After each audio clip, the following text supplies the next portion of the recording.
74 करोड़ रुपए प्रति किलोमीटर। जी हाँ, जनता की गाड़ी कमाई के 4700 करोड़ रुपए से बने एक शानदार 6 लेन एक्सप्रेसवे की कीमत यही थी।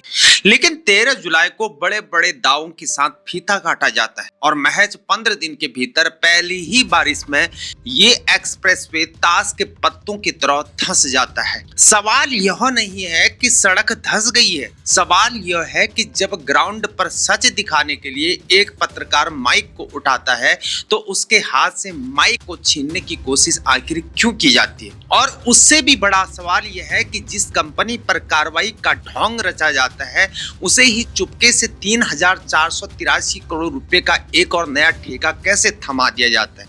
क्या यह सिर्फ एक लापरवाही है या विकास के नाम पर आखिर ये कौन से काल का खुला खेल चला जा रहा है, जहां 13 जुलाई 2026 को उत्तर प्रदेश में 63 किलोमीटर लंबे लखनऊ कानपुर एक्सप्रेसवे का भव्य उद्घाटन होता है। मंच पर डिफेंस मिनिस्टर राजनाथ सिंह, केंद्रीय सड़क एवं परिवहन मंत्री नितिन गडकरी जी और मुख्यमंत्री योगी महाराज जी वो मौजूद रहते हैं। जनता को सपना ये दिखाया गया कि अब घंटों का सफर मिनटों में सिमट जाएगा, लेकिन 3 अगस्त आते आते उद्घाटन के महज 15-17 दिन के भीतर उन्नाव के कोरारी गांव के पास सड़क 5 से 7 मीटर तक गहरी धंस जाती है। 50 मीटर तक का हिस्सा ऐसा बदहाल हुआ कि 6 लेन के हाईवे को 2 किलोमीटर तक 2 वे बनना पड़ा। सोचिए, जिस रास्ते पर गाड़ियां 120 की स्पीड में दौड़ने के सपने देख रही थी, वहां लोग अपनी जान हथेली पर लेकर चलने को मजबूर हो गए। जब जनता का पैसा पानी में बह रहा था तब सच दिखाना किसका काम था? मीडिया का। लेकिन ग्राउंड पर आखिर क्या हुआ? एक पत्रकार जो वहां ग्राउंड रिपोर्टिंग करने गया हुआ है, जनता को सच्चाई दिखाना चाहता है, मौके पर मौजूद रिस्पॉन्सिबल अधिकारी माइक को पकड़ते हुए उसे बोलते हैं कैमरा बंद करो और आगे मत बढ़ो, यहाँ कवरेज की इजाजत बिल्कुल भी नहीं है। जब पत्रकार मौके पर पहुंचते हैं तो अधिकारियों और कुछ लोगों ने उनके माइक आईडी को पकड़ लिया। कवरेज से रोकने की पूरी कोशिश की गई। अच्छा ये बताइए, 4700 करोड़ रुपए जनता का है ना, 4700 करोड़ रुपए जनता का है ना, कोई हमारा आपका थोड़े ना है भाई। उसका सवाल जनता की अगर बात है तो वहां पे से तो पूछेंगे। नहीं, हम लोग अधिकारी नहीं हैं। नहीं सर, आप नहीं, आप मतलब हमारा मतलब आप पीएनसी से हैं, एनएचआई से हैं? नहीं, अभी छोड़ दीजिए आप लोग।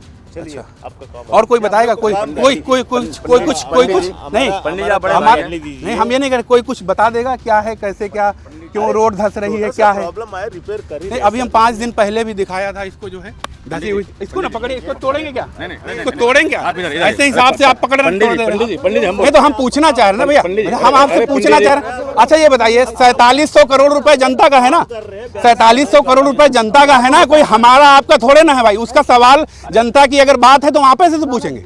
आखिर किस बात का ये डर था? क्या कुछ सच्चाई को छुपाने की कोशिश हो रही थी? क्या यह डर इस बात का था कि सड़क के साथ साथ सिस्टम की नींव भी अब धंस चुकी है? असली मुख्य किरदार जो है पीएनसी इंफ्राटेक लिमिटेड, यह वो कंपनी है जिसने 4700 करोड़ रुपए का यह लखनऊ कानपुर एक्सप्रेसवे बनवाया।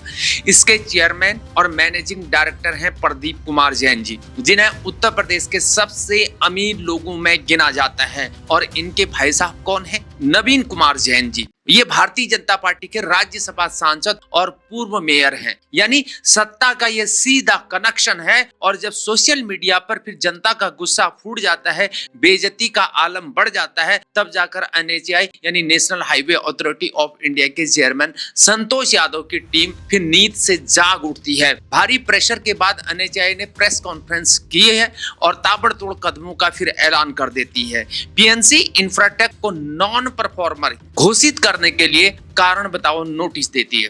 परफॉर्मेंस सिक्योरिटी पर 2% का जुर्माना पूरी मरम्मत कंपनी अपने खर्च पर करेगी। और जब तक सड़क ठीक नहीं होती है टोल वसूली पर पूरी तरह से रोक लगा दी गई। प्रोजेक्ट मैनेजर, टीम लीडर और रेजिडेंट इंजीनियर को फिर हटाया गया और 2 साल के लिए बैन कर दिया गया। जांच के लिए आईआईटी खड़गपुर के विशेषज्ञों की टीमों को गठित किया गया। कागजों पर यह कार्रवाई बहुत सख्त लगा करती है ना, लेकिन जरा रुकिए, यहीं से असली खेल फिर शुरू हो जाता है।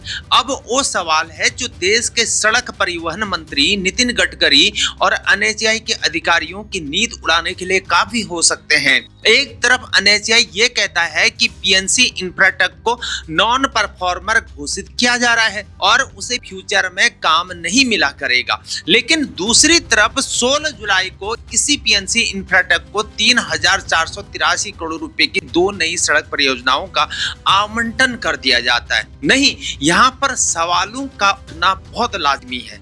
जिस कंपनी के घटिया निर्माण की वजह से 4,700 करोड़ रुपए की परियोजना मात्र 15 दिन में धंस गई, उसे 3,483 करोड़ रुपए का नया ठेका आखिर किस आधार पर दे दिया गया? सिर्फ 2% का मामूली जुर्माना लगाकर इतने बड़े खतरे को क्यों रफा दफा कर दिया जा रहा है? अगर कंपनी ब्लैकलिस्ट या नॉन परफॉर्मर हो रही है तो उन नए प्रोजेक्ट्स का क्या होगा जो उसे सौंपे गए हैं? क्या सत्ताधारी दल से जुड़े नेताओं और सांसदों के पारिवारिक संबंधों के कारण नियमों को ताक पर रखा गया है? अगर यह सीधा सीधा भ्रष्टाचार और मिलीभगत नहीं है तो फिर ये क्या है? यह कोई पहला मामला नहीं है। लखनऊ की जनता एनएचएआई के कारनामों को ये बरसों से झेल रही है, लेकिन अधिकारियों को आखिर क्या फर्क पड़ता है? अफसर सुरक्षा में घुमा करते हैं और जनता अपनी जान जोखिम में डाला करती है।